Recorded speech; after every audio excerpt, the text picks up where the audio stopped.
अब उस चूल्हे में आग लगाने के लिए तारा अपने स्थान से उठी। राजा ने रोक दिया कि तारा, अगर महारानी नाम की कोई शक्ति है, महारानी नाम का कोई पंथ है, तो चूल्हे में अपने आप आग जले। तारा ने महारानी को याद किया, प्रार्थना की, और उस प्रार्थना को माता ने स्वीकार कर दिया। चूल्हे में आग भी जल पड़ी और महारानी का प्रसाद भी बनकर तैयार हो गया। तारा ने कहा कि राजा, 5 थाली में प्रसाद को डाल दो। राजा ने कहा कि यहां पर हम दोनों हैं, 5 थाली किसके लिए? तारा ने कहा, 1 थाली महारानी की, महारानी को भोग लगाएंगे। महारानी को भोग लगाने के बाद महारानी का प्रसाद राजा खाएंगे। बोल साचे। 1 थाली महारानी की, दूसरी आपकी, तीसरी मेरी, चौथी आपके इकलौते बेटे सुंदर की, और 5वीं नीले घोड़े की। बोल साचे। बेटा 5 बोले थे मैंने, ले आओ ले आओ। अब क्या था ये? 1 थाली नीले घोड़े की, महारानी की, 1 आपकी, 1 मेरी, तीसरी माँ की, बेटे की, मेरी। भाई 5 पूरे कर दो।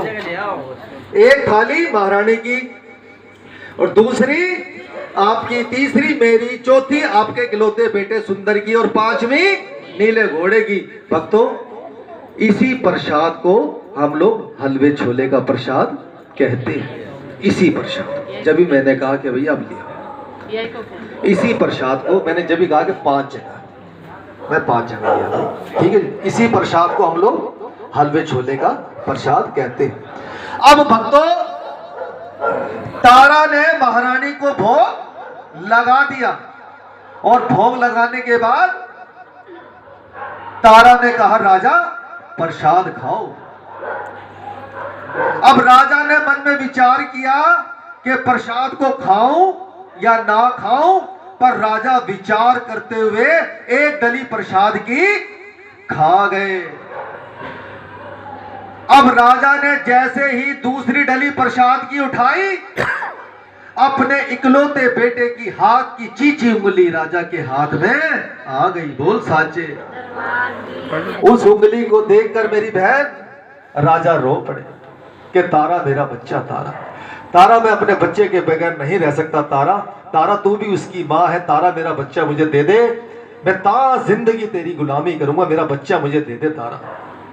पति को रोता हुआ देख बाबूजी तारा भी रो पड़ी और कहने लगी कि घुड़साल जाओ, बच्चा मिल जाएगा, महल जाओ, बच्चा मिल जाएगा।